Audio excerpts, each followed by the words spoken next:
Hello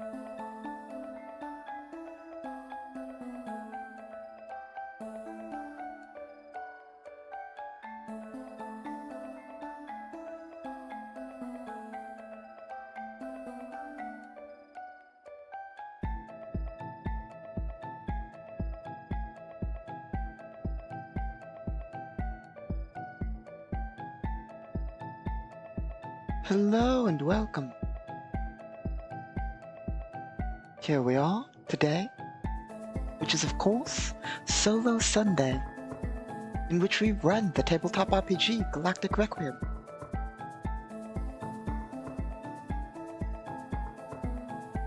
And so, as per usual, that is what we shall do. Let's see here.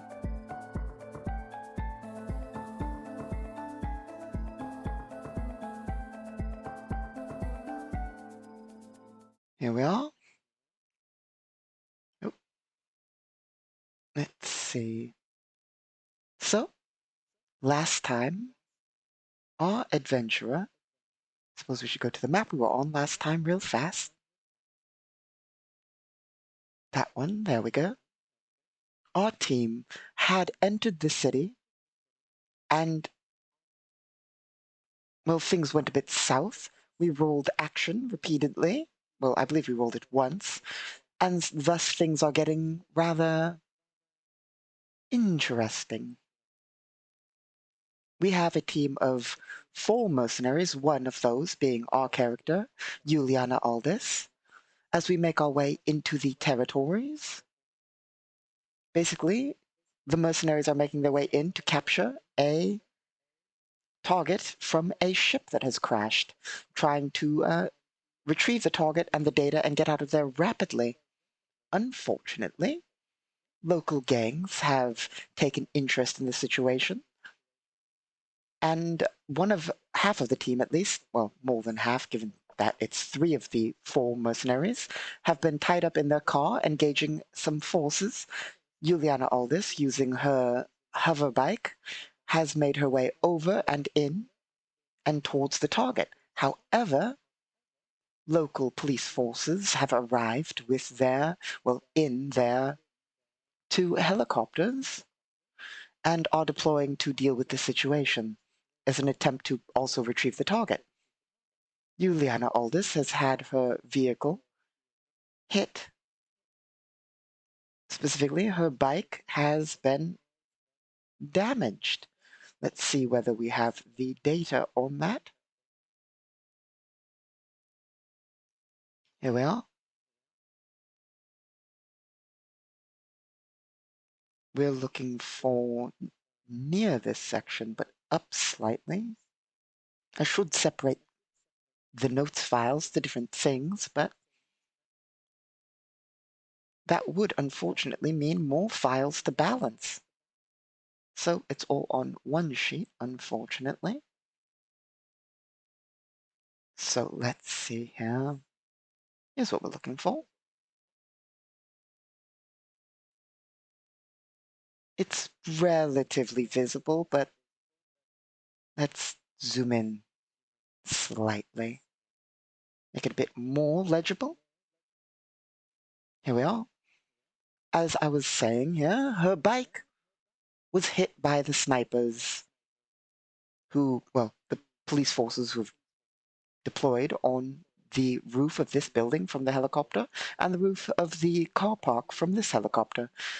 But the sniper from here has fired at Juliana Aldis and hit her vehicle. Twice, I believe. It has been a week, so I don't entirely fully recall, but I'm pretty sure, yes, it was definitely twice. Because I quite recall the first hit and being like, Juliana Aldis's goal is now to kill the sniper. And then the second hit, which did a significant amount of damage to the bike. So,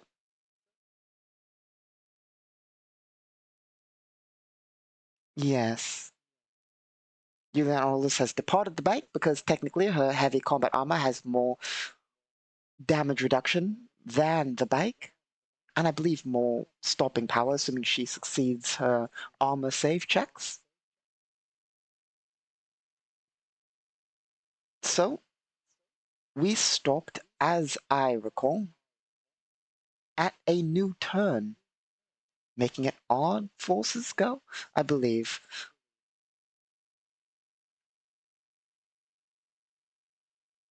Because I believe I tried to stop at the start of a fresh turn. Let's see here. So Juliana Aldis is no longer flying because she has departed her hoverbike. And well, one thing I do kind of want to quickly do, copy that, nope, we'll copy this one, that makes it easier. Copy the officer, or at least one of those, and one of the other gang members. And, I suppose, the helicopter. The reason for this is, I mean, it's not perfectly one-to-one, given the slight discrepancies with doing things zoomed out on a grid and so forth. However, as you might have saw when we started,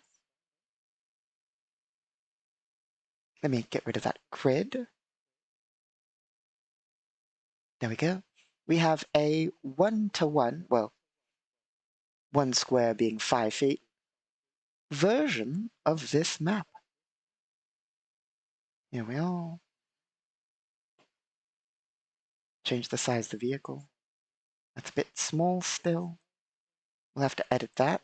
That's going to be slightly annoying to do. I didn't have much time to fully prepare, but it should be fine. We can swap between them and all that. It's not too big of a problem.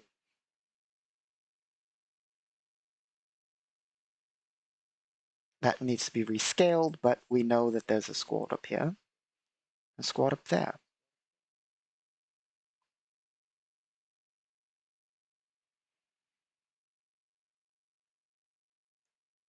There we go. But yes, unfortunately, we didn't have a lot of time to prepare the rest of it other than getting the map roughly to scale, which is sort of, I mean, like I said before, we've had some slight errors with scaling involving the grid of how we do it is in meters versus feet, and there's some distance errors due to. Anyway, it's irrelevant. Let's actually get to the game. Okay. So, as it is the start of a new turn, it is technically Juliana Aldis's go, sort of. Because we usually, well, last time we started the initiative, so on her turn, having just had her bike damaged and so forth, I suppose let's check her equipment real fast.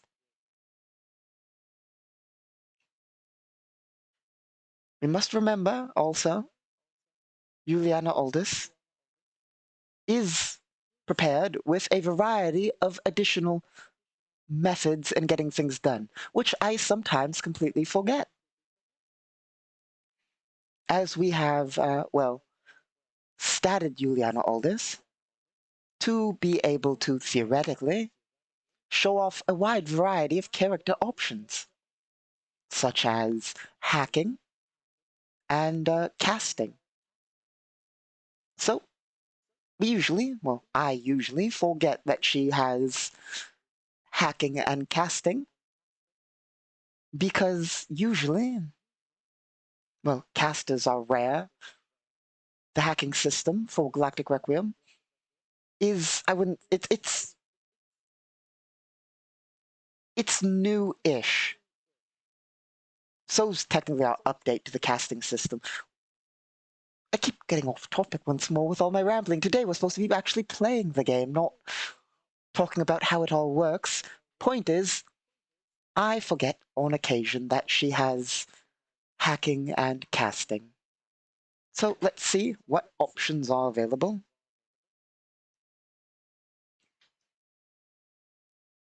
Also, here, I suppose we can ramble a bit, but so we must also not forget about our skills. Creative use of skills is valuable. Let's see here. However, given the way we've started her, there's not a lot of skills that are ideal. Well, I mean, there are a lot of skills that are ideal, but specifically for thinking outside the box. I mean, we only have a 3 in mechanics, yeah. Nothing in electronics, so it's not like we can deal with any wires. So, I mean, we have acrobatics and athletics, which are extremely valuable in improvising combat because it allows us to do lots of movement and strength-based things. Resolve is relatively important, but it's more so for concentration and resisting mental effects and the like. Arcane. So yeah, most of our stuff is going to be based on science, arcane. Let's see here. Weapons-wise, we are dealing with a laser rifle with a range of 120 feet, meaning if we did wish to engage the targets, we are going to be taking at least a -2. Yes. So to take on the snipers, we're going to be dealing with a -2. But is there any other way to deal with this situation? Probably. The problem we face there is that the majority of casting is it's not like it's short range, but it still has somewhat of a range. Actually, you can extend that range, but the further you want to use magical effects, the more we're going to have to roll to succeed at it. But let's give it a quick check. Energy manipulation, which gives us an option to do a wide variety of basically bolts or effects or control of things. Barriers, enhanced abilities, speed boosts, shields. Nothing too useful there. What about our hacking? I suppose we should look at our computer skill real fast. It was 5, so we're probably not going to be very good at that. But we do have some relatively okay power effects on it.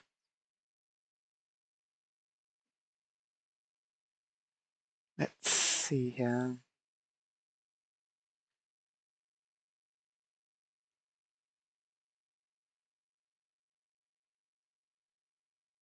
Door control, vehicle control. It's unlikely the vehicles are connected to the net.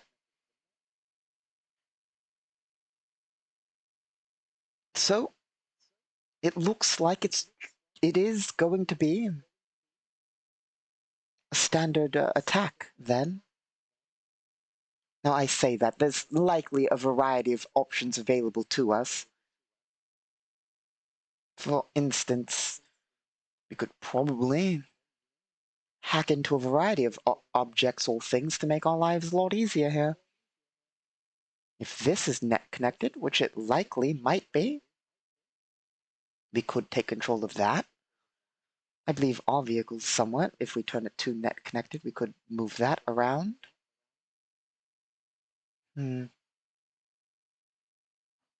But we'll keep it simple. For now, at least. Juliana Aldis will fire at... That doesn't get us anywhere. I know there's one up there right now, but that's just because it's copying them over. There is a squad deployed up here of about 10, and there are some snipers in the helicopter too, I believe. So, well, one on the other side, but they can easily move over, and that would double the sniper fire on Juliana Aldis. So, actually, instead of engaging the targets, despite being annoyed that they have damaged her rather expensive vehicle, she will do her best to be professional and stick to the mission. In other words, she will head in to the crashed ship. I suppose we'll ask the bot the first question of the day. Bot, is the door to the ship open? And we'll have a +4. Reason for that specifically being, if you want the logic behind that, I doubt when the shuttle crashed, the people who have fled down into the underground part took the time to close the door behind them. In fact, that's very unlikely, so we'll probably have it as a -6, not a -4, because the likelihood of them crashing and being like, well, we better close the shuttle door behind us is extremely low. So we roll on our chart. Here we are. And we'll just check. First, a chaos roll. No chaos. Now, is the door shut? So this is going to be a -6 on this roll. 5, 11 total, which is a yes barely. -6, which is 5. So the answer is no, the door is open. We're checking that because, while that seems like a little detail, the door could be then locked. Or even if it's not locked, it would take time to open the door. But we now know that the side door of the shuttle is open. So Juliana Aldis will rush right into the shuttle, well, somewhat cautiously, move into the shuttle. At least that way she won't be taking sniper fire. So that's a half action. And from there, let us quickly check our actions chart. I want to make sure that we can search, or if we'd have to start searching, the area.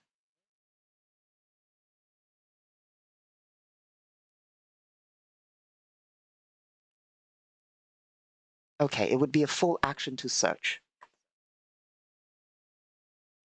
Obviously, we are not blind, so we know that the target is not inside the vehicle.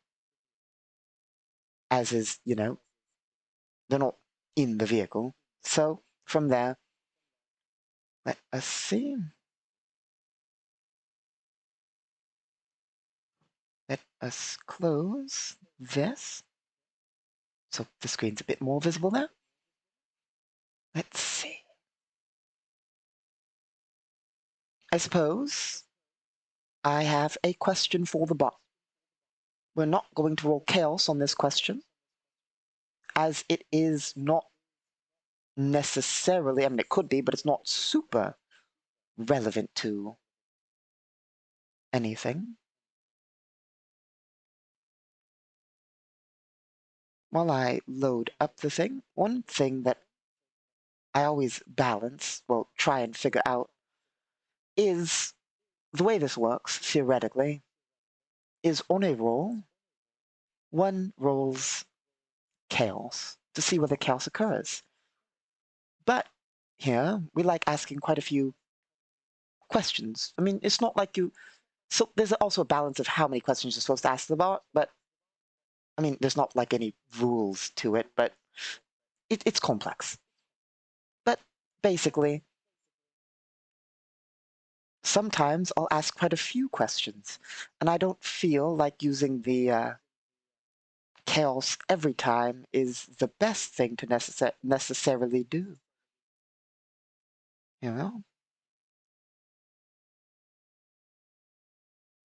But there's not like there's some rule that says that this is how it works. So, anyway.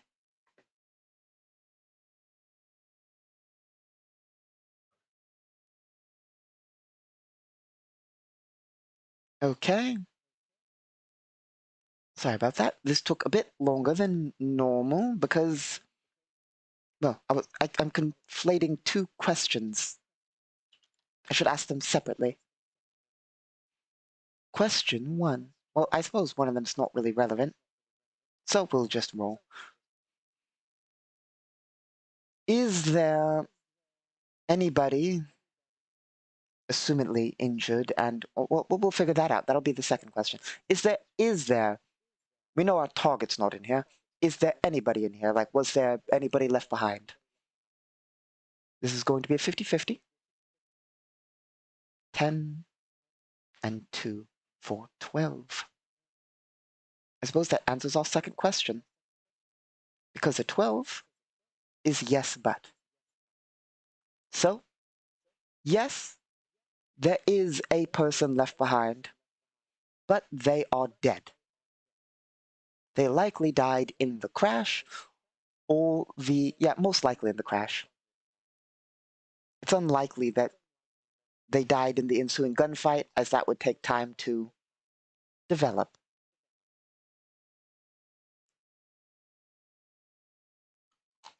So likely someone died in the crash. Let's see here. I suppose Juliana Aldis can, with a half action, do something. The question is what? Not much we can do with it. I mean, there's a lot we can do. We'll start searching, because it takes a full round to search. We start searching this action, and the next turn we finish searching, which will give us a half action next turn. So we'll start searching this turn.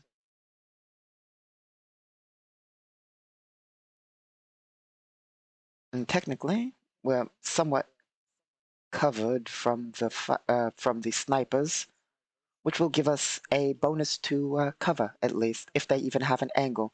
The deploying squad does not have an angle, but the sniper might have an angle. So, let's see here. Suppose we'll go to our allied turns.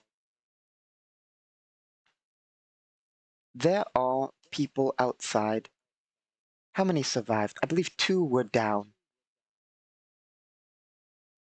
So let's give it a quick look. Here we are. One of them was saved by their allies and is no longer bleeding. The other is indeed bleeding. But 2 of them are down, meaning 3 people are up here. And 5 people made it into the building to try and get out of the line of fire. So, our allies in their car. Will they engage the targets still here? Will they try and... That's a distance. It's like 200 feet. Well, what's that in reality? Like I said, this is a rough estimate. So, given that it's an overview, but yeah, about 200 to 300 feet. So, it's not practical to engage the people there. I mean, it's possible. Guns have range. It's not like they can't shoot that far. They can, and it's not like they won't necessarily hit. They might.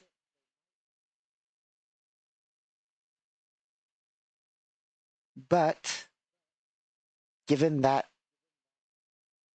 they're trying to retreat and they're moving through there, and there are snipers there and troopers merging there, same up here. Luckily for us, the people back here are currently basically covered by a hologram that is making it hard for them to see out, but also for us to see in. So, the options really available to us. I mean, there's plenty of options available, but as far as I see it, there are 2 main lines our allies could do. They could try and engage, which is not beneficial, as far as I can see.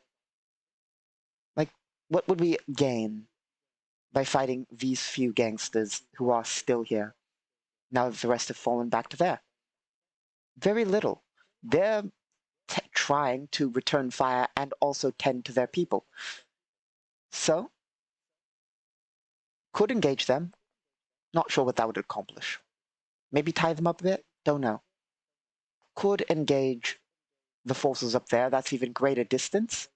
Could move first and engage them, but that's not our goal. Our goal here, as we must remember, is not to deal with the gangsters or the local forces. That's not our plan. Our plan is to retrieve the target and the data. Being professional mercenaries, I suppose I've answered my own question. For their turn, our allies will complete their movement to here for the most part. That way, they can, in fact,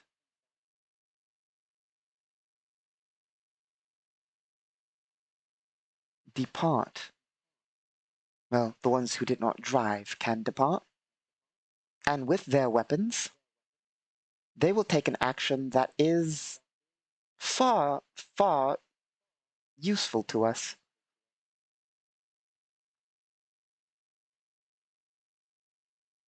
They will take a suppress action against the people up here. Meaning it will take the majority of their action, by the majority I mean the entirety of their action, to basically lay down fire, providing a penalty for any action the people up here wish to do. Meaning if they wish to shoot down back at our people, they will be taking a penalty. So that's basically the action of our allies. Giving penalties to them up there in case they wish to shoot down at our forces or whatever they wish to do. So they'll just spray the area up here with fire. Let's see.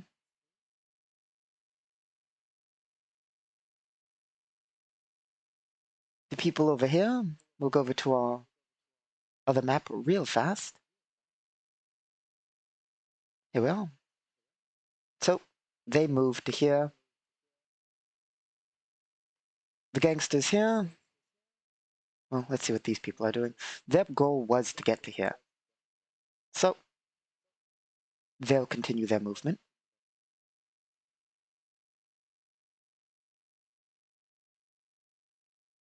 These forces will try and retreat. They will drag their allies towards cover as the situation is getting problematic for them.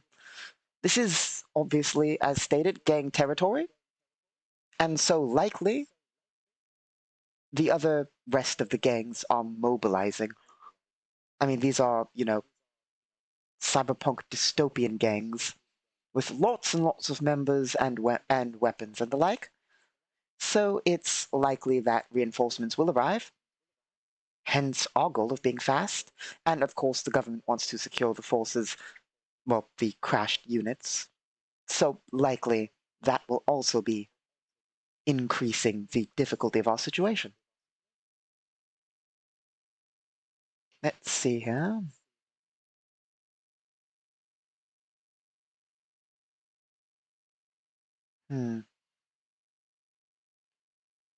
There's one thing crossing my mind here. The bike, the hover bike, has been super useful. Well, I say super useful. It got severely damaged, but it had allowed us to swoop right in. And assuming, given the way the situation developed, I mean, of course, like, statistically, things could have rolled differently. But, from a perspective of if this is how things would have gone down, the bike has saved us. Well, made life easier, given the fact that we would have had to either be in the car, meaning we'd be here later, they wouldn't be shooting at us, and things would have been a bit different. The bike gave us a turn early in getting here. But I'm a bit worried about what to do with the bike now that things are where they are, given the fact that I don't want to lose the bike, spent a lot of money on it. So leaving the bike here is a bit of a problem. Also, let's drag that token to there, because that's where we are. Okay. So, we'll figure it out. So the gangsters move to there. The gangsters in here will begin moving through the building. This building is not technically theirs, so they will go through it a bit slower than normal, taking 50 feet to move instead of 100. This is an uncontested building owned by them, so, well, in their territory, so they can move through that more freely. Let's see. They don't have to worry about clearing or cover or any of that.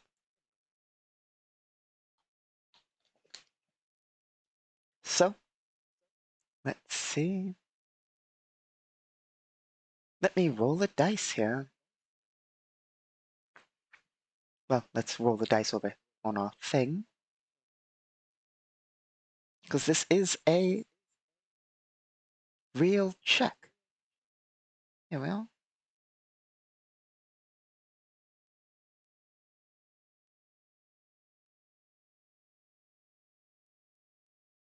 So, we are rolling initiative to see who is going first, the gangsters on the street or the officers on the roof. That would be a d20. The first roll is for the officers with an 11. Second roll is for the gangsters with a 7. Looks like the officers are going first. And this was relevant because if they go first, they could make it to cover. If they go first, they have a free line of fire, which they will take. We have to roll here, so let's open our dice roller. The officers are going to basically absolutely lay down fire on the gangsters over there.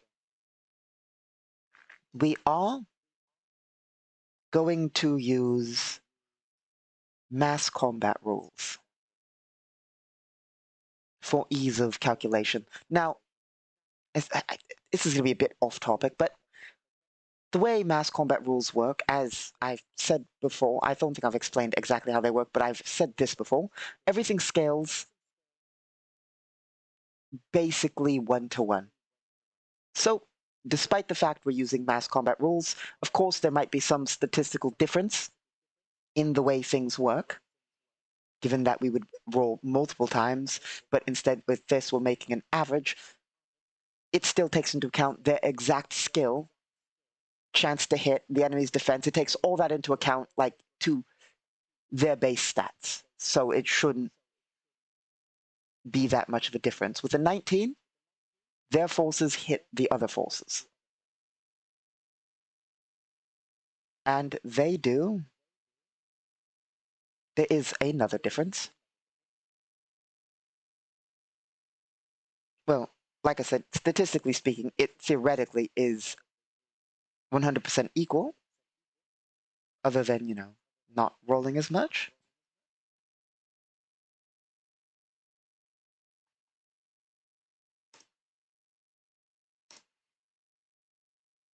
Here we are. This will take half a second. I need to quickly find rifles.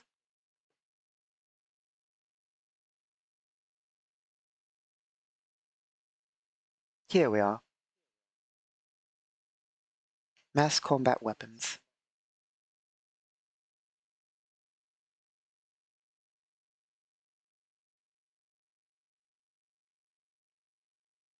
Okay, that is going to be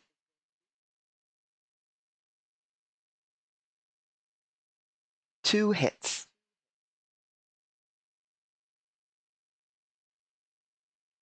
which is a bit faster than, rolling each one repeatedly. Otherwise, we'd have had to roll 10 hits, well, not 10 hits, but 10 attacks twice even.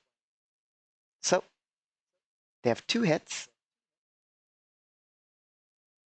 and one of the people's already injured. So they're not in the best of shape. Let's see. I suppose the snipers will also take their attack, which is with a slight penalty, because they're a smaller unit, technically. Well, no, yes, technically they do still count as a smaller unit. So there's a slight penalty, but they roll a 20.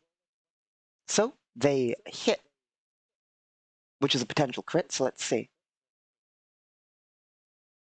Doing the math on that, because that's surprisingly close.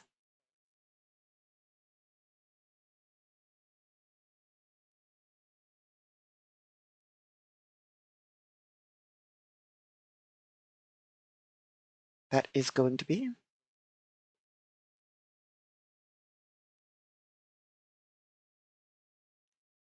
Well, assuming that this doesn't do what it just did there. Okay, so their total is going to be 14. And they have an AC, specifically the gangsters. I believe it's 13, but let's double check. Yep, exactly 13. So that is actually a crit, because they're not in armor, as we discussed last time. Which means that is more hits. Wait, nope, smaller unit.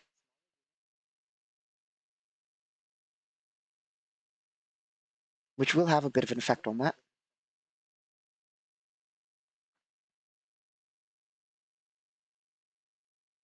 Here we are.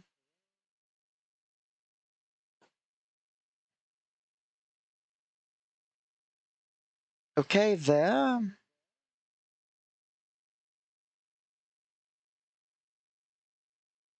Unit size.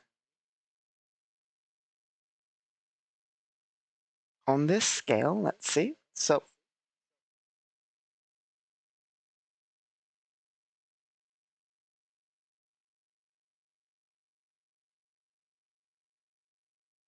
makes it so that is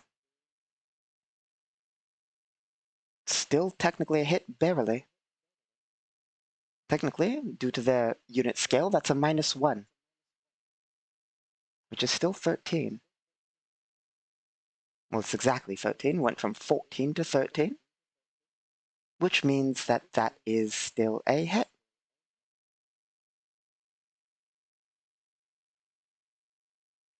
And they do base damage unless they're tiny, which they're not a tiny unit. So that is going to be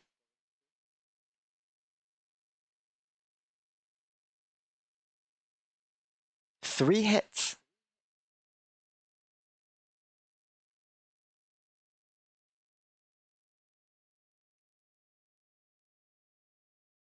Technically, because their weapons are a bit better and than the troopers' weapons. Meaning, let's see.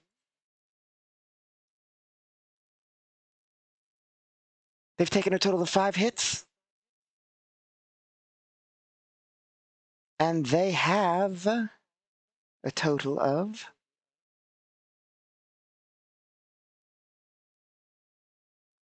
3,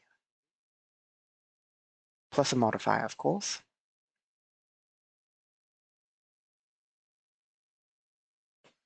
And the modifier for size is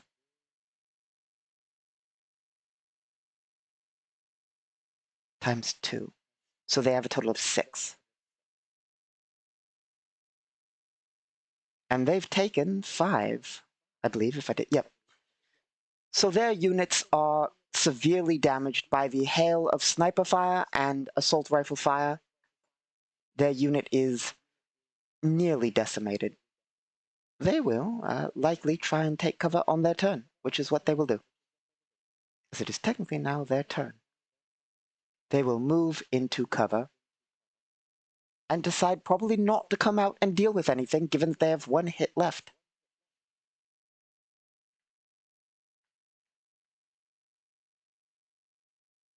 The troopers up here are taking penalties on everything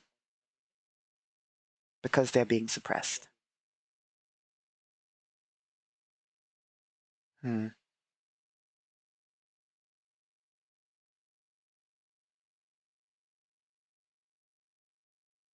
That doesn't leave them a lot of options.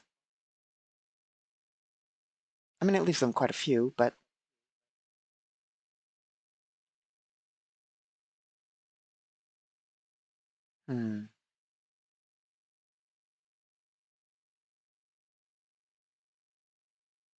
they will try and return fire. For that, let us go to our roller.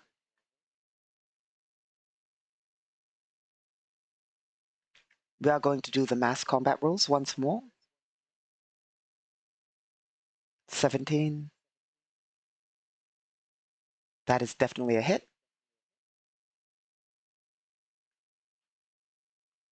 And that is going to be for 3 hits. Sorry, 2 hits.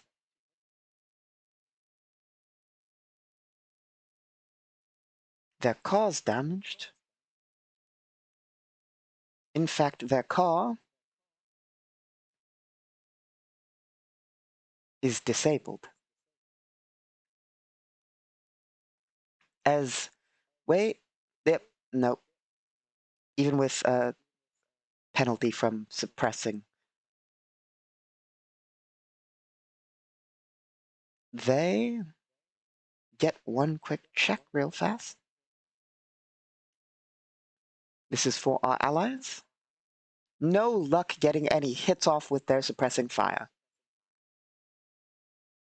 Not ideal, and their car is disabled. Okay. What other units are around? Oh yes, this unit. They will start crossing the road. They've already moved. They've started moving through. Ah, the snipers. Since there's technically one sniper who currently is in position to fire, and they're not going to swap. I mean, they might as well swap the other one over. But that means he'll have a half action.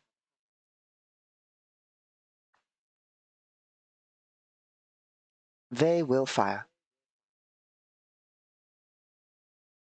Here we go. We'll roll these ones normally, because there's only 2 of them and not a squad of 10. And they'll try for the actual people suppressing them, who have cover against them, but let's see. That is not good enough. Next one. At a -5, by the way.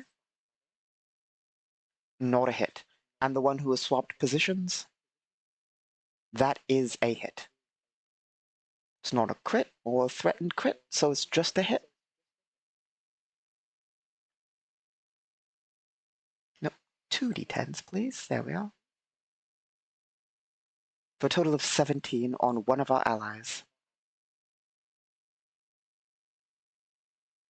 Minus their armor.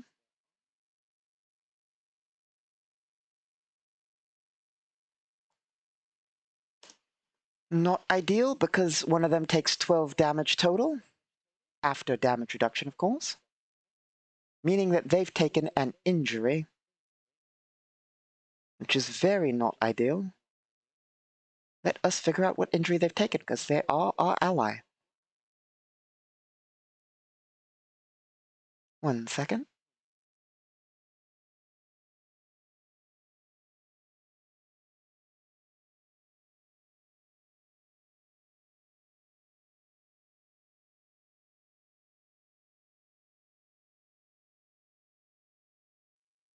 Okay. Here we are. Wrong book, my apologies. Here's what we're looking for.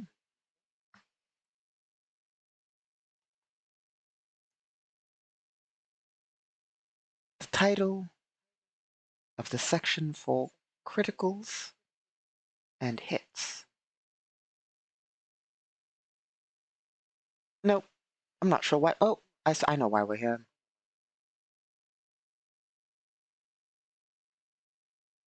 Because it would be nice to know what the penalty will be before we try our best to negate it. Because it could be worse to negate it, which would cost us action points. Well, our allies' action points. Okay, they are hit in the organs. That's always fun. They are hit in the left lung. Yeah, that's sure. I'm pretty sure we're going to use the action dice.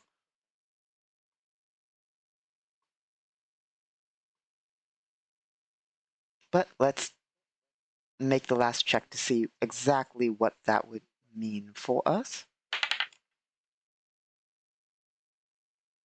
Dazed for 1d4 minutes. Yes, we're going to spend action die to not have that happen.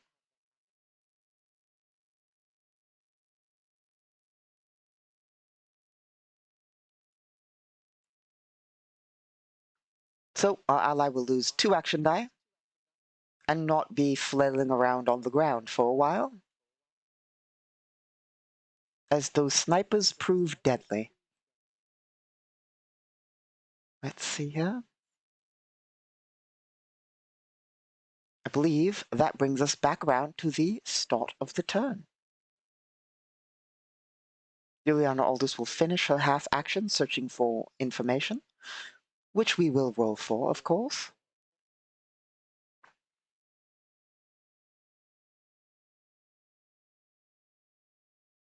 I'm just double checking exactly how to roll for that, because there are rules for gaining clues. Here we are. So first thing we do is ask the bot the difficulty of the situation. Well, yes, first thing we do is ask the bot the difficulty of the situation.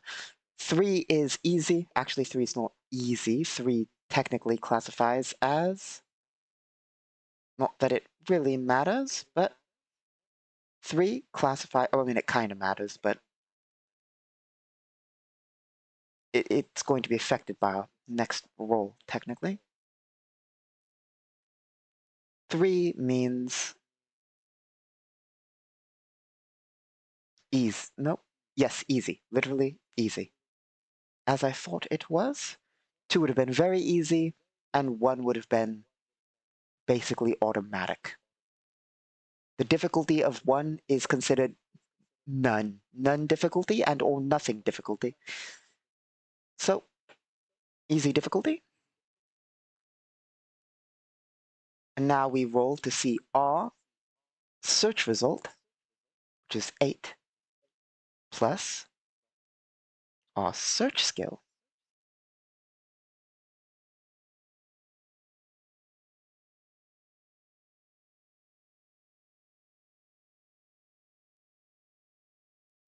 Our search skill being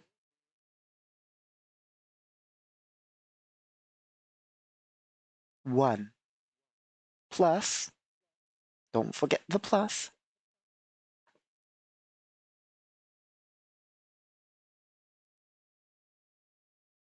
1 for 2.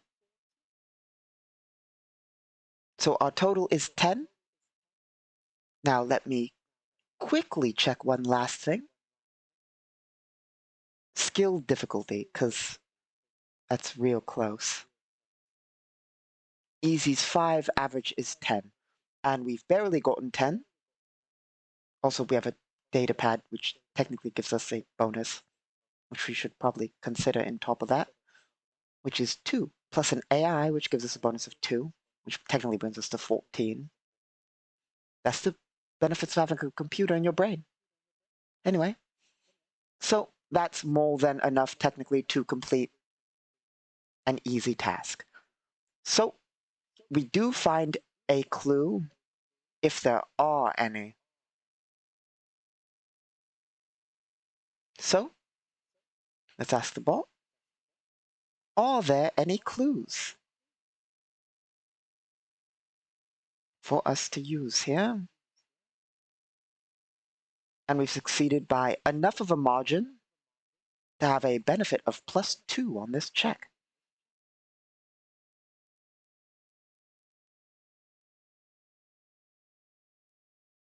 I believe.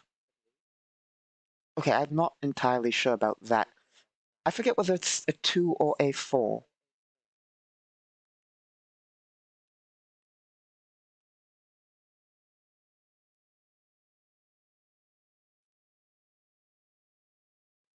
Nope.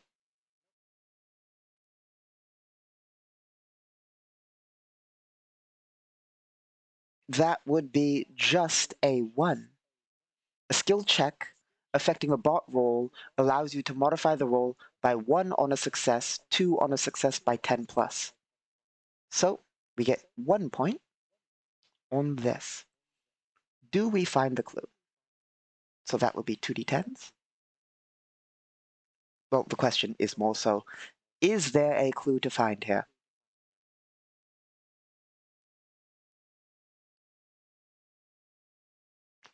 Five.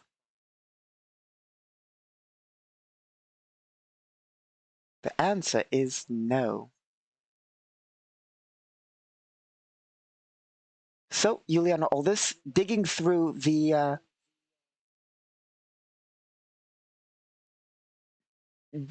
shuttle, Juliana Aldous will curse to herself and say, "It's empty. We got nothing."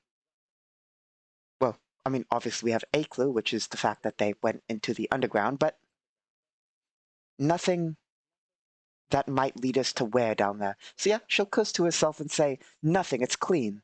Well, not clean, but anyway. Meaning she has a half action. Let's see.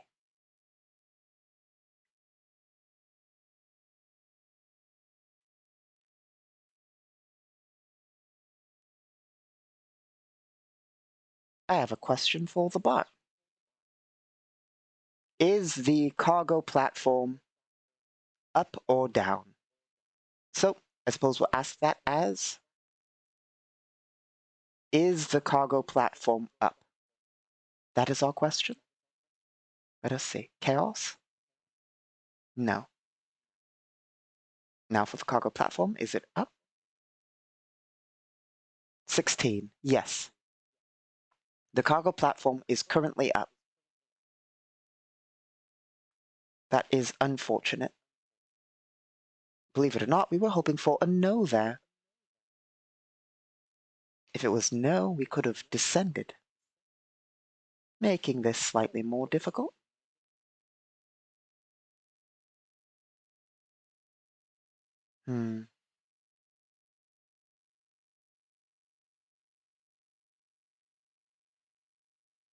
Okay, an idea. So, oh, wrong one. You want this one. With her half action and a neural data pad, Juliana Aldous will attempt to hack the platform. She will also tell her people, if she succeeds, to get onto the platform. Now, if you're wondering, or concerned, why not tell them beforehand? Because hacking in digital space is, like, fast.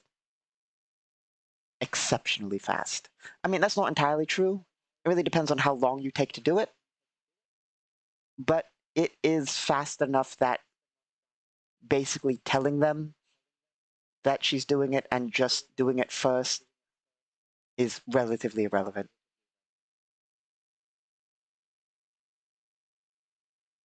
Let's see here. Oh yes, we got a good 12 roller here. Okay, I suppose we get to see hacking. Let me open the file.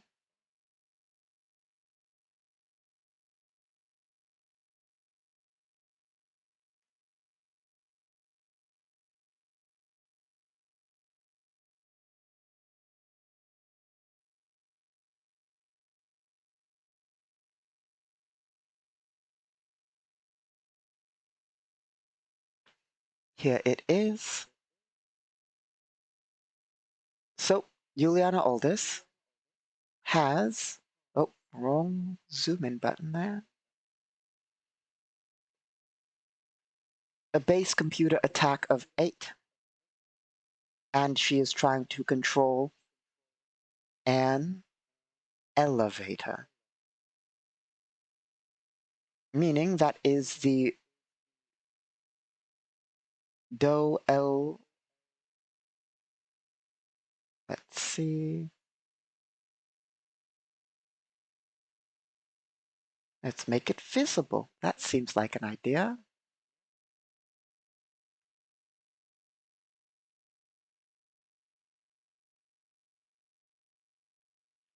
Yeah, well.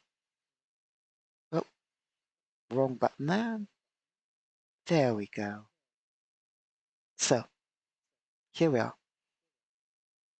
The Do LD control system, which will give us an additional +4, meaning we'll be rolling at a +12.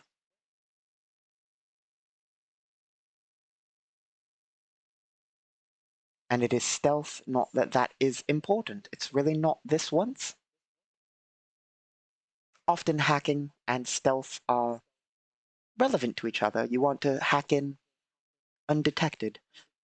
But at this point, we don't really care if we're undetected or not. We just want the thing to go up and down. Doesn't matter. There's people there who see us. It's not like we're actually trying to be too stealthy with it. I mean, of course, being not detected is better, even in this situation, but we'll see. So this is our hacking check. This is at a +12. We are against the door.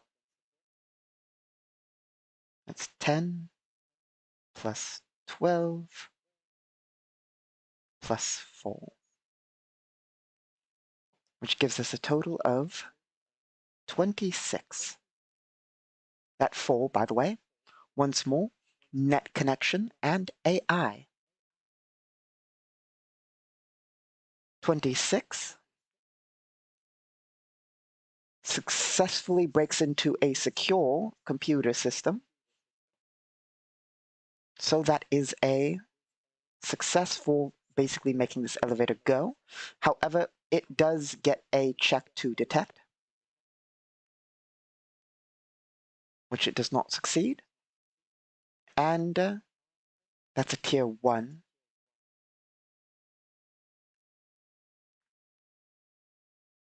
Tier 1 hack, basically. Actually, I believe that's a tier 2 hack. Nope, nope, nope. We got 1 level of hacking, so that's a tier 1 hack. Let me just quickly make sure I'm not, breaking the rules or anything. A tier 1 hack for a control device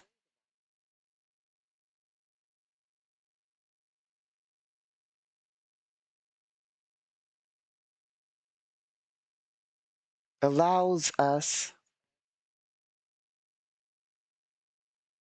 where is it?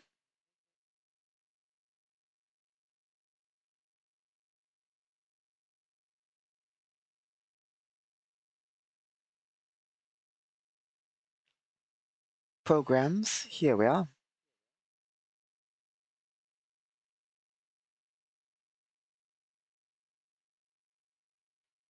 Allows 1 action.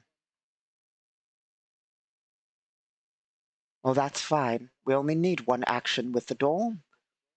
If we wanted to be able to take more actions, we'd have to hack it further. But we want 1 action, which is more than enough.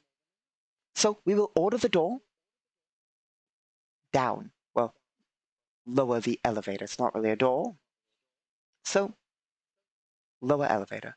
That is our one action. And Juliana Aldous will tell the troops, her allies, to get on to the elevator.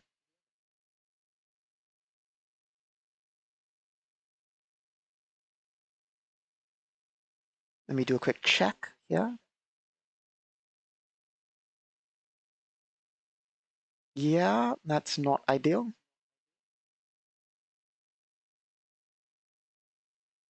Okay.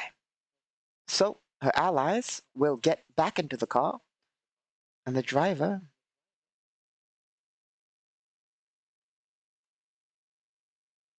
will move on to the elevator as it starts to descend. Wait, no. The car doesn't work anymore. In that case,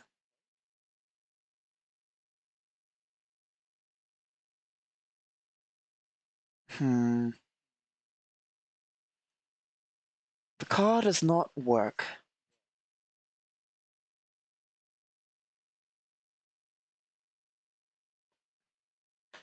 She will yell at them to get onto the elevator and grab her bike.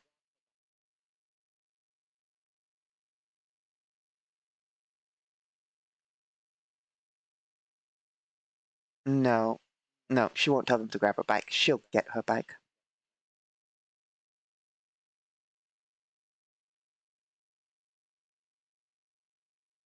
He can successfully go. He can successfully go.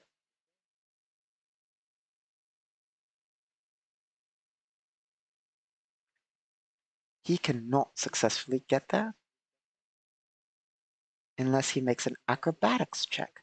Nope, nope, nope. Because hopping out of the car will be half.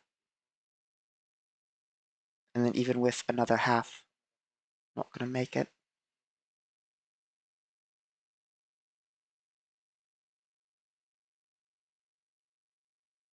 There. Okay.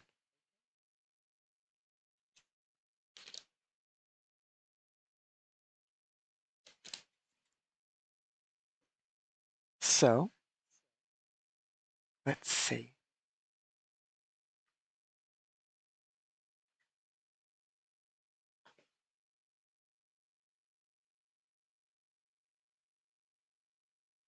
Here we are. That ends our turns, bringing it over to everyone else's turns.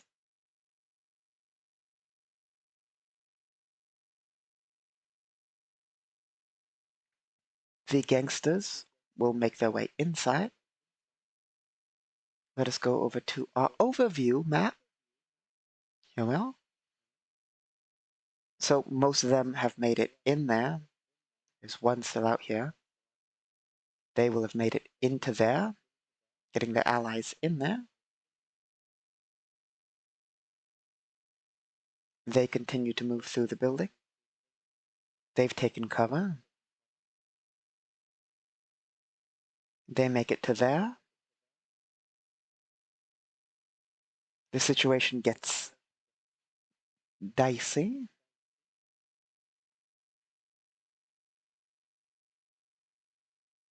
There we go.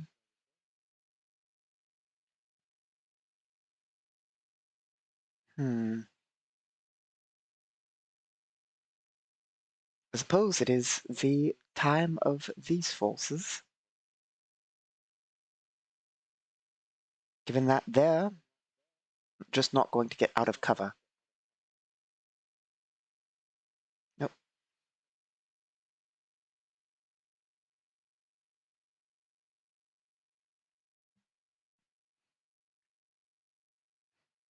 There we are. So yeah, these forces here are just not going to leave their cover.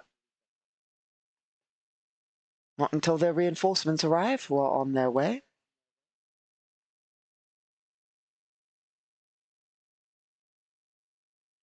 Meaning they are going to fire at our ally. If that is... They can make the shot. They'd have a hard time attacking Juliana, given that she's inside there, but they should be able to attack our ally. At A,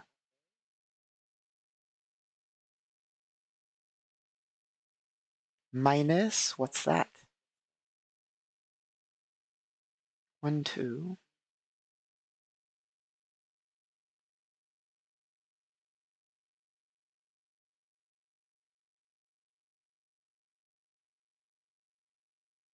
-4 to 6. I believe that's a -4.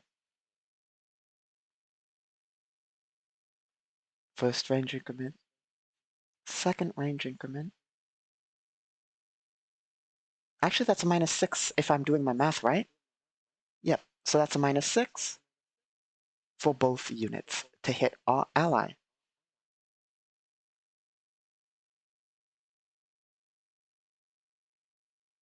They will take some shots. We'll roll these normal. Let's see here. First series of shots. No luck.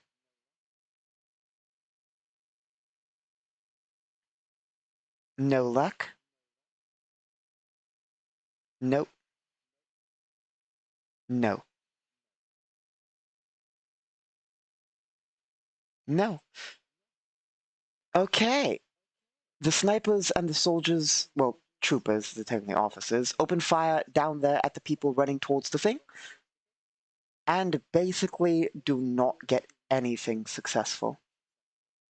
Second forces will also try to engage.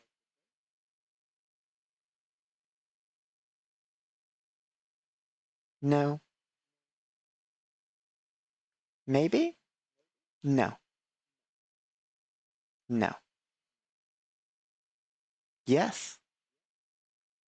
No. That is a hit, however.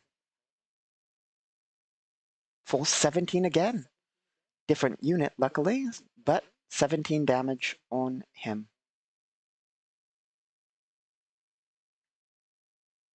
Dropping him down to 12 also. Well, doing 12. Which means we go back over to our chart. For this might not be as bad as we think, so.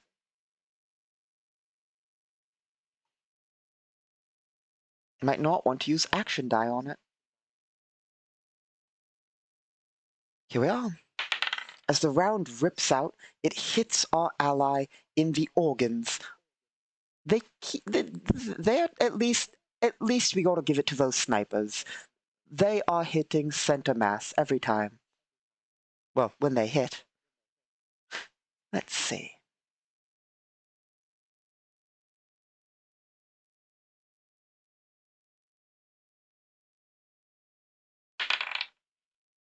That is the large intestines. I'm going to make the same joke I did last time this happened. I guess our ally is going to cover the hit with their coat and, eventually bleed out. And not tell anybody until the last moment. Let's see here.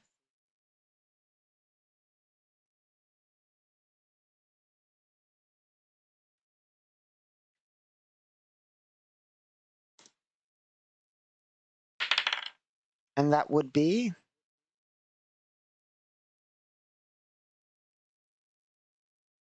a minor wound. That's actually better than taking the hit.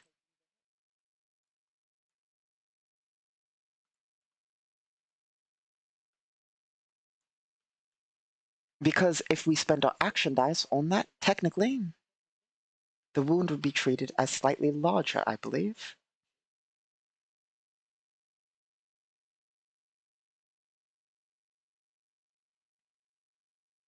No.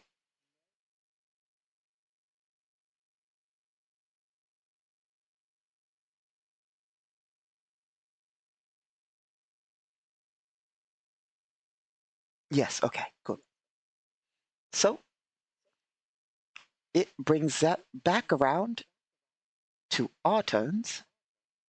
So let's quickly hop over to our overview. And our ally will make their way into the structure. It's going to be a little bit of a drop, but not great.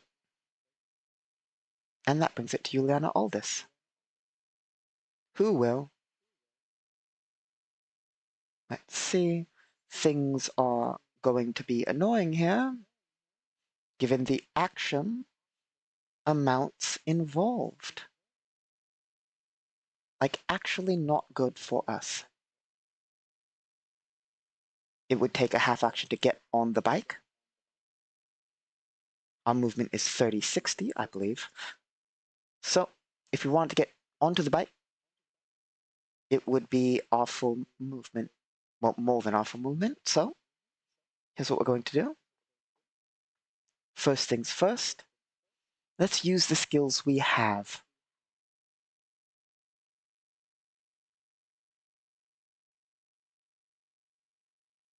First of all, free action to use speed push, which means we make a check with athletics, I believe. Let me double check that. Yep, that is going to be an athletics check.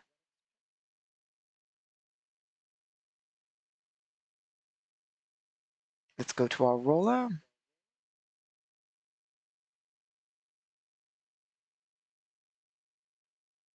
12 plus 8 plus 2. 22. That is enough to increase speed by 5 feet. Not bad. But we're not done yet. 5 feet's nowhere near enough.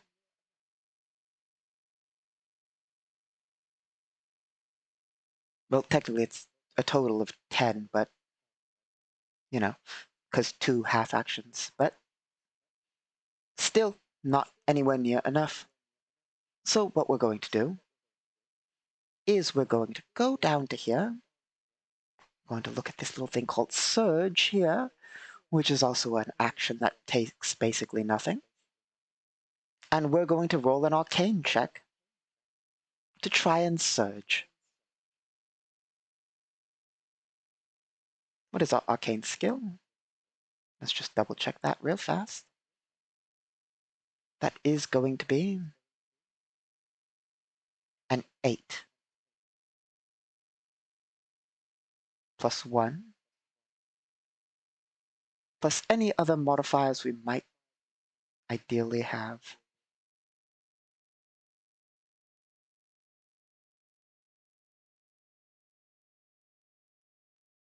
Nope. Okay.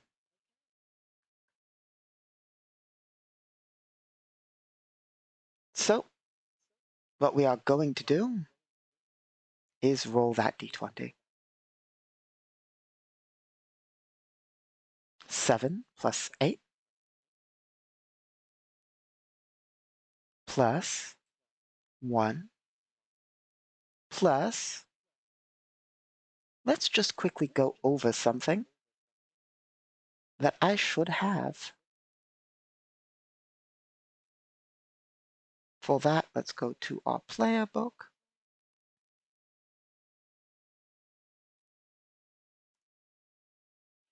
So, we're going to use 2 action dice. Because we should have gained 2 action dice. Specifically, if you're wondering why, our feet hot-blooded, which gives us 2 action die when we engage in combat, and then more action die whenever things go south, which stack on top of our normal action dice. So we have 2 action dice that will go away, basically when the situation calms down. So we might as well use them. Assuming we get the roll to work, because I clicked it, but it didn't apparently work. Still says 17. Last I checked, 2d4s can't equal 17. There we are. 5. Not ideal, but we'll take it. 16 plus 5 gets us to 21. And 21 on Surge gets us...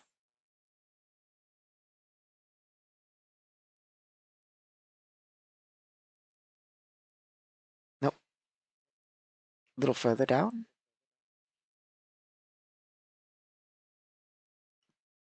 Plus 30 feet movement. So, and the ability to jump exceptionally far. Juliana Aldis will fill herself with arcane energy before boosting her own movement and basically moving out of the vehicle at inhuman speeds. Well, that's not entirely true.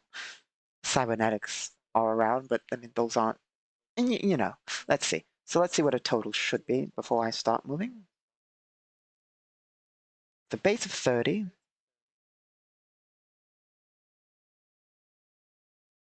With an additional 30 on top of that.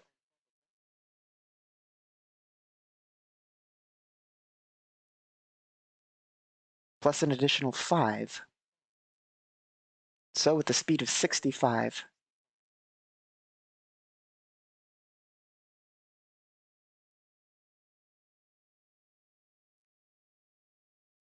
Assuming I do that right. Yep. I think I did that right. 30 plus 30 plus 5. So let's see.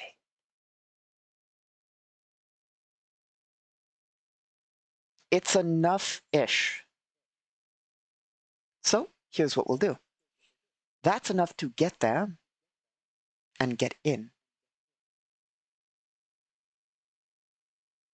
It's still not enough. So we're going to use one more thing here, which is the feat, which I'm 90% sure we have. Heroic Surge, which gives us a half action. 2,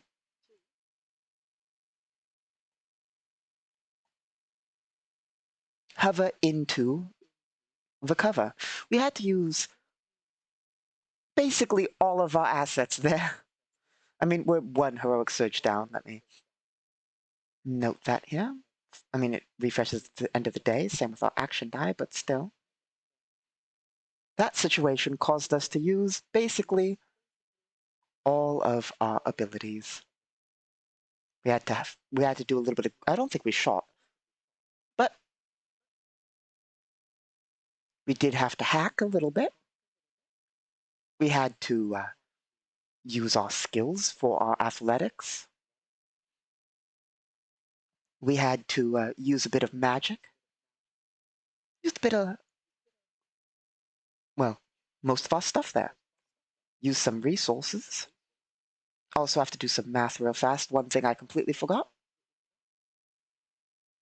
How much mana does that cost? I mean, I know we have enough, but the question is, how much do we lose from that? So let me check our casting book. Here we are. It's going to be either 4 points or less. I'm pretty sure.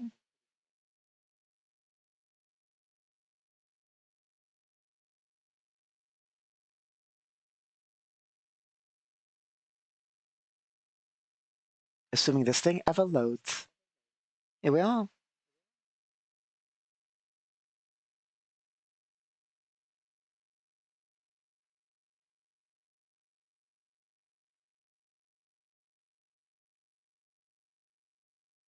Two energy points, it appears.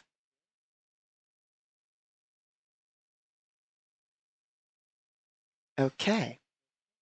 So, now assuming it will switch back without spending forever loading it.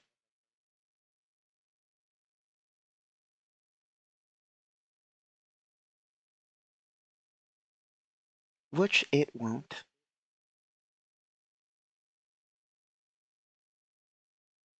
Okay, while it's loading, I am going to go make sure our conscripts are preparing the coffee. I will be right back.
Here we are.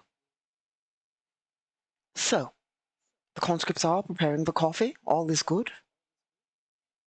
They have not fallen out of a tree or something, which is always good news. I'm not sure where they'd find a tree on this starship, but you never know with conscripts. Let's see.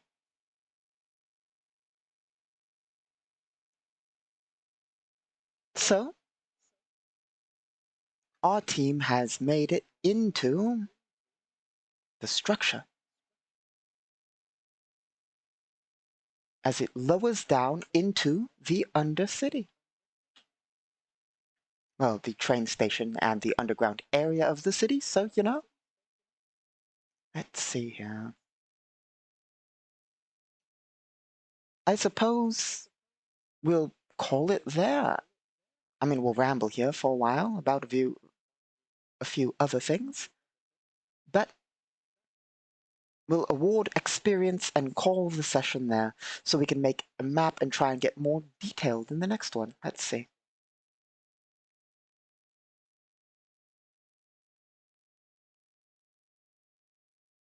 Here we are.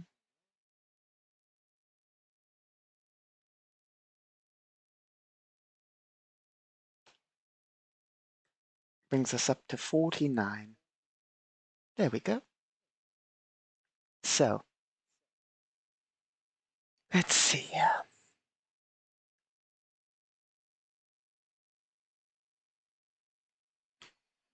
Well, I mean, as I've been over before, we have projects in the works. We are working on a variety of things to well, bunches of things. We have a lore series, a news series, a bunch of miscellaneous stuff. Still working on writing some scripts and the like for our lore series. And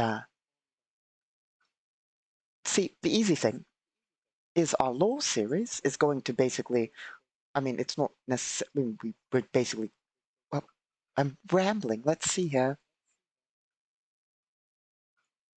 Well, it's just both things are under works. We'll get them prepared eventually.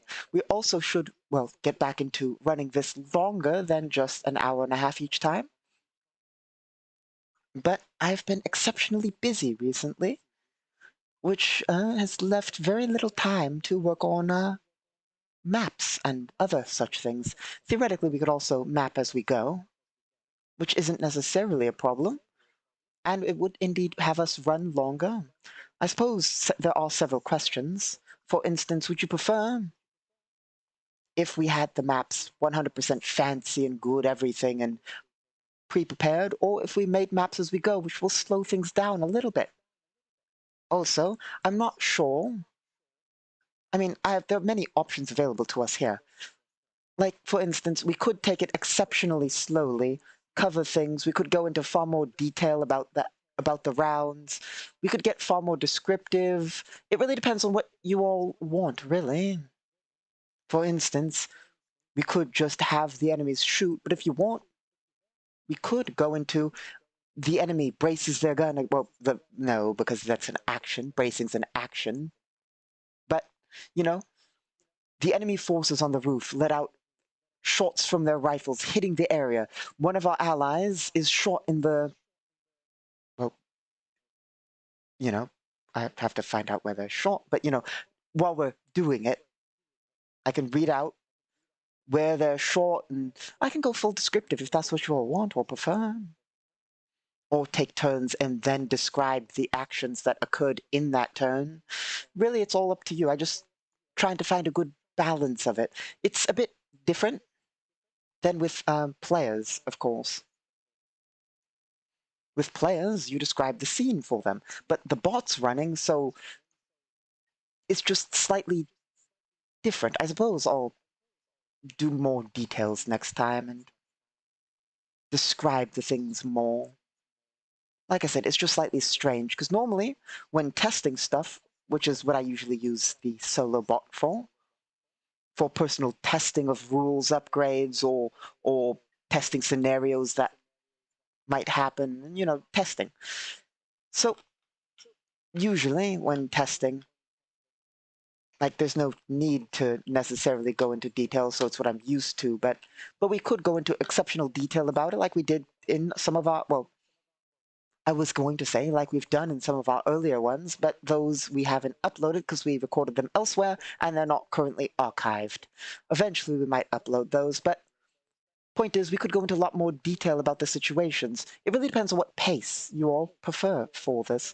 Generally, so I like taking the campaigns slow, not necessarily ending as early as we do, but I like taking things slow. I'm more than happy, mostly, for the most part, to sit here and describe scenes out, talk about the world while we go, and spend more time just doing things. Describing the world, talking while we go about it, having some fun, maybe straying off topic, but still running the thing. But I'm not sure what you all want. If going off topic and describing some stuff while we're going about it is what you want, if talking about describing things in depth, which I think is more better, I just always feel like that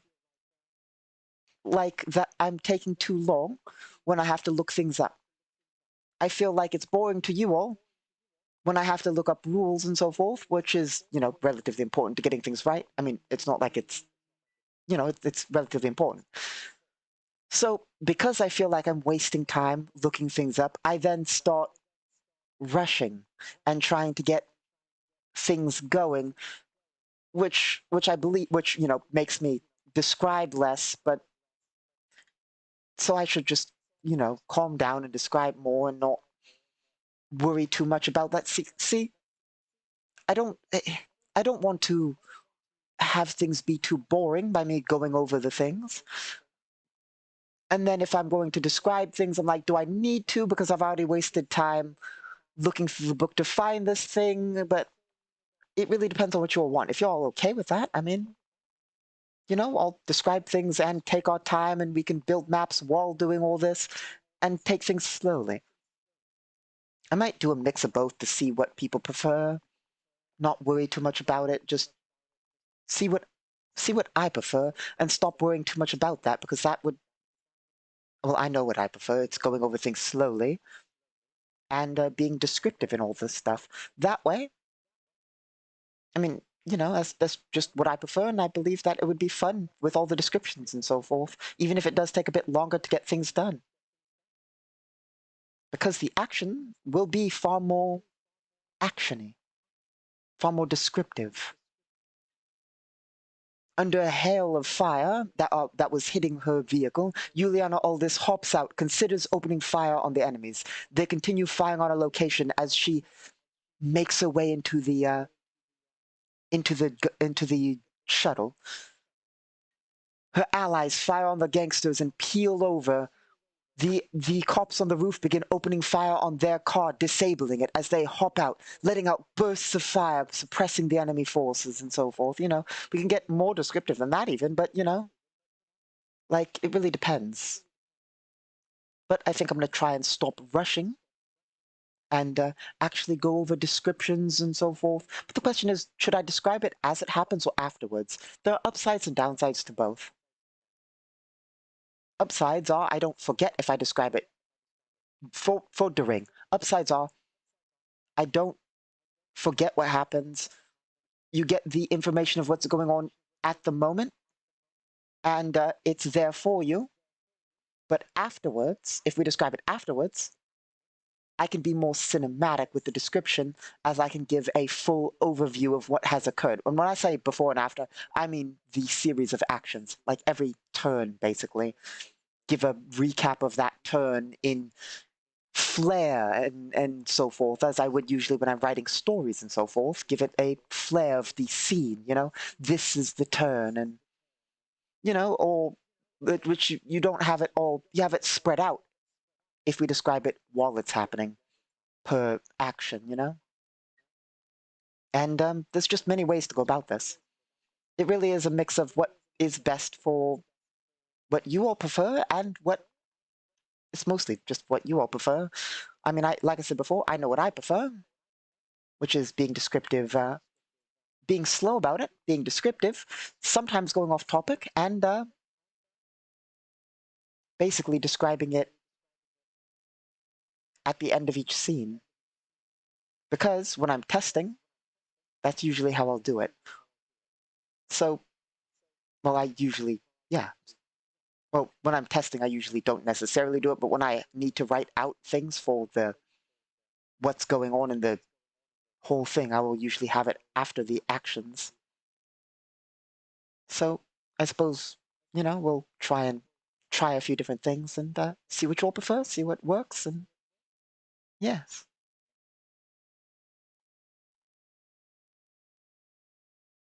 One second. The conscripts have failed at making coffee. They appear to have made,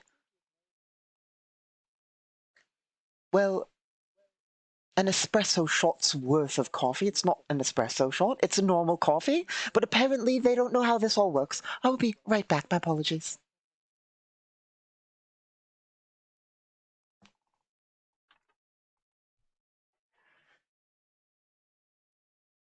Sorry about that. Had to complain at the conscripts. Had to explain the difference between a little and a lot. Sometimes. Anyway, so basically there's a variety of ways we can go about this and we'll find the way that works. I still want to work on maps and so forth during our our world building Wednesdays.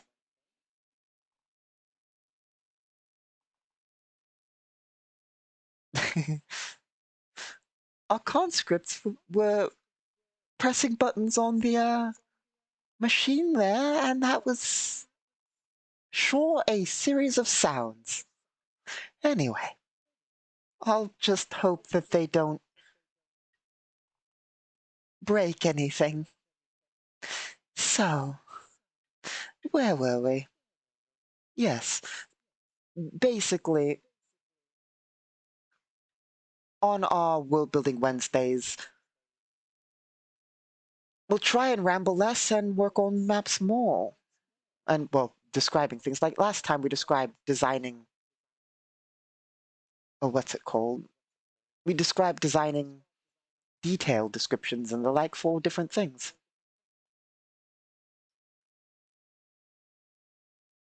But yeah, like, So one of the problems we face description-wise is unlike in a normal campaign, where I can have an idea of what the world is, well, not necessarily the world, but the situation. Technically, I know what the world is like, but the situation.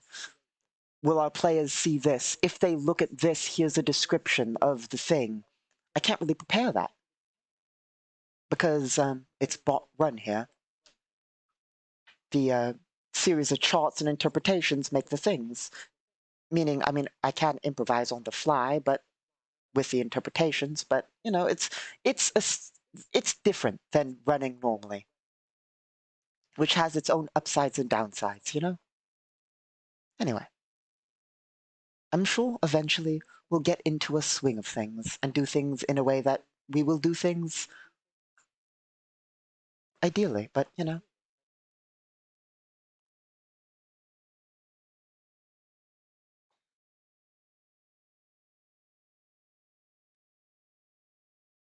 well, I think we will call it there because I very much need to go and complain at conscripts for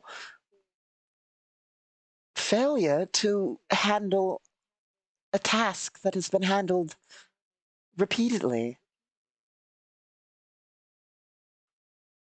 Somehow, despite going and informing them of the proper cup of coffee, they have once more failed at this task.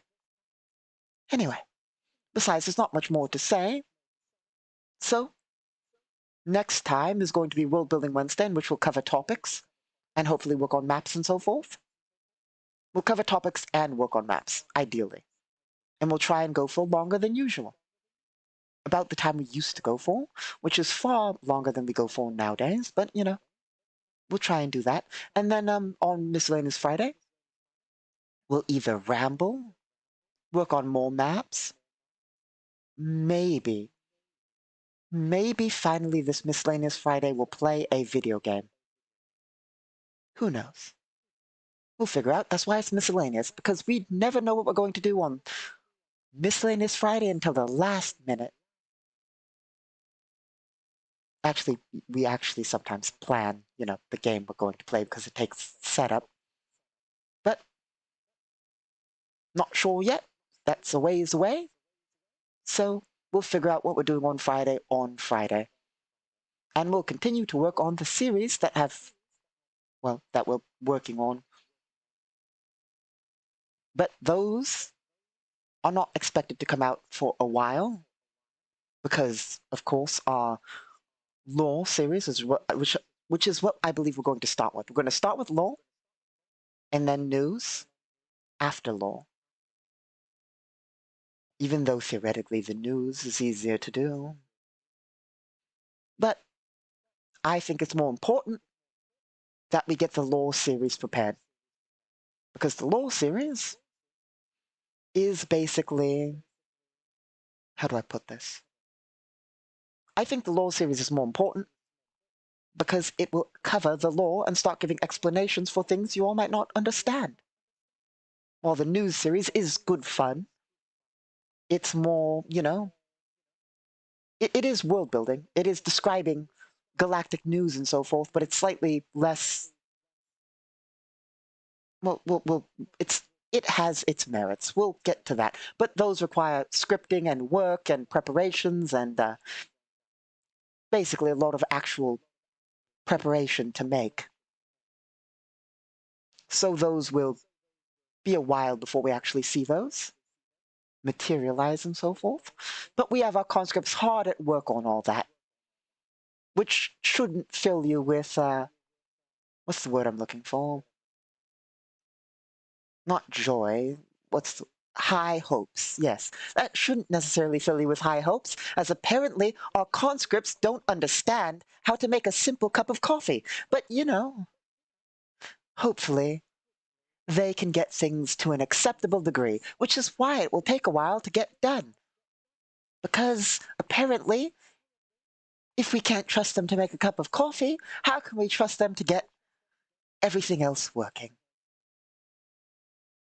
So, we'll have all that in the works, but those should eventually start showing up. And once we get them working and we get the work order set for those for our conscripts, things should start flowing a lot more smoothly. And we'll get those out every so often, intermixed with. So the way we're going to do it is we're going to not necessarily have it run like. Well, we might. It really depends. We might have it lore, and then news, and then lore, and then news. Or we might do a few lores, or a few newses. I'm not sure yet. It really depends on how well we get it set up. But there's a lot of main topic lore I wish to cover. But the lore is, like I said before, technically harder to do than the news. So we'll see how it all goes. Once more, I said I was going to go, but I've started rambling. Anyway, all that's under the works. I hope you enjoyed this. It wasn't. Well, I do enjoy this. I would dare say that recently, at least as far as I've seen, or at least as far as I believe to myself, our stuff here has not been to the quality that I believe it should be. So we will try our best to improve our quality of everything here, as it has not been to my high expectations. So we'll try and improve all of this. And with our new series, well, hopefully everything will be running smoothly with our stuff. Thank you for stopping by. My apologies, as, like I said, so far things have not met my quality standards. And admittedly, that is my fault. But, also, we can't not blame those conscripts. They can't even make a cup of coffee after all. So, we'll try and improve things, both on my part and on the part of my conscripts. Thank you all for stopping by. And have a good day.